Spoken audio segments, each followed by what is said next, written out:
Here with What's Hot on CNBC TV 18, and we're coming to you from the Confederation of Indian Industries annual conference. Now, we've been telling you about the CII change of guard. Venu Srinivasan will take over as the president of CII from KV Kamath. I caught up with him earlier and began by asking him that he takes over at a time when the economic climate continues to be uncertain, but in India there are signs of a minuscule, a very tiny recovery. Was he cautiously optimistic? Let's hear him out.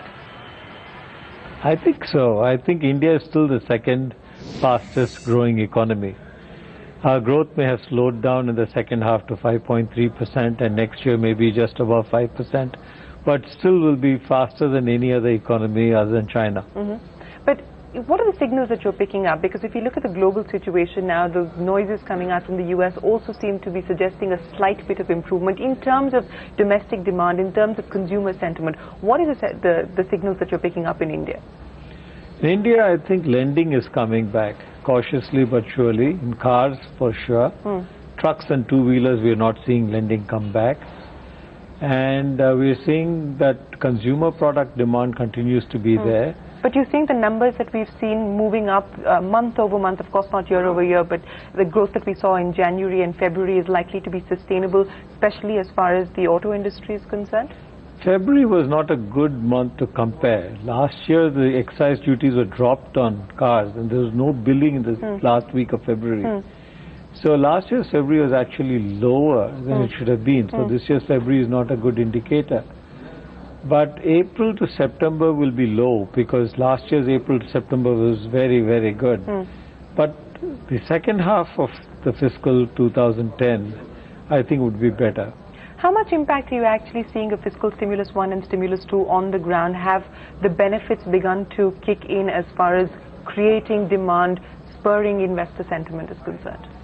In India, there are two things. One is the basic economy itself, the facts of the economy. The second is the sentiment. We still have a very high savings rate. We have a lot of bank deposits. Banks have money to lend, yet consumption is not going on. That's partially due to global sentiment and consumer sentiment. Looking at all the global gloom and doom, I think are hesitating to buy or spend, which includes friends of mine, people like me, even saying, why should you do it at this time? The second is actually the economy itself, and the economy is still growing. And even services, although the growth has decelerated, is still growing. So manufacturing has been particularly badly hit because of the automobile business, the cyclical nature of the capital end of the automobile business, like trucks and buses, plus exports, which auto components had really grown to 30% of their sales as exports. And if you're exporting to American car companies, for 3 or 4 months, there's complete cancellation of schedules.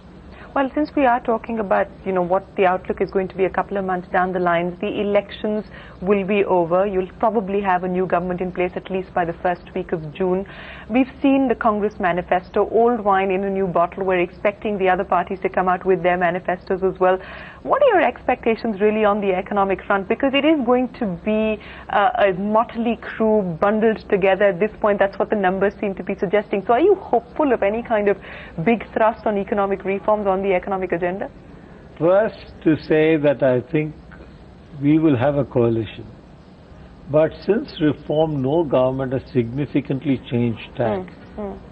And therefore, we still think that the economy will continue to be managed.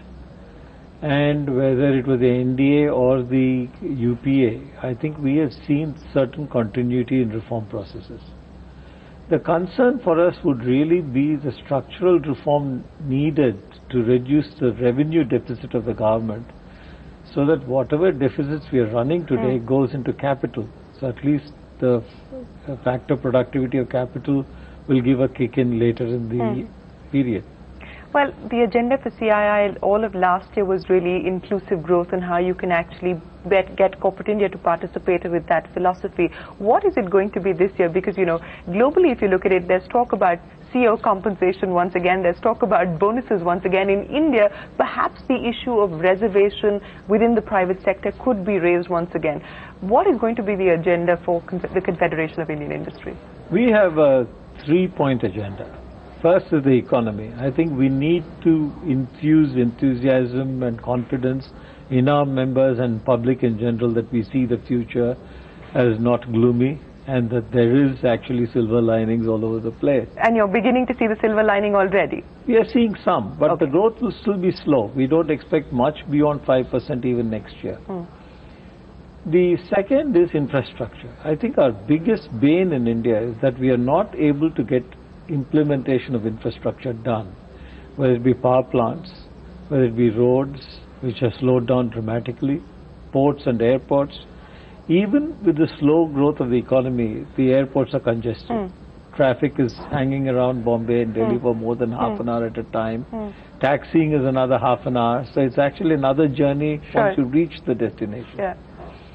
And when you take power, power significantly impacts the competitiveness of the economy. You can't make castings and forgings and steel with diesel-generated power. Sure. So that is a very second major concern. The third for us is governance. I think the recent events both in the West and in India has shaken confidence of investors, society, government, and therefore we need to bring back the focus on governance. So as you take over as the president, what is your biggest fear at this point in time? There is always uncertainty in such an area. You have a political uncertainty, you have an economic uncertainty globally. And although we believe that the actions taken by America, particularly in boosting the economy, even though they might face some problems of inflation in the future, makes any great crisis happening in the short term unlikely. But unlikely does not mean zero probability. So we have to be watchful, we have to be cautiously optimistic and keep our powder dry. And a third front formation, how worried are you about that? I personally believe that any coalition that comes to power will have to have the backing of one of the two national parties. And I think therefore they will become the anchor that will keep the ship under control. Well, we hope the ship is under control, and thank you very much for joining us. Congratulations once again. We wish you the very best of luck. Thank you very much. Thanks, sir. Thank you.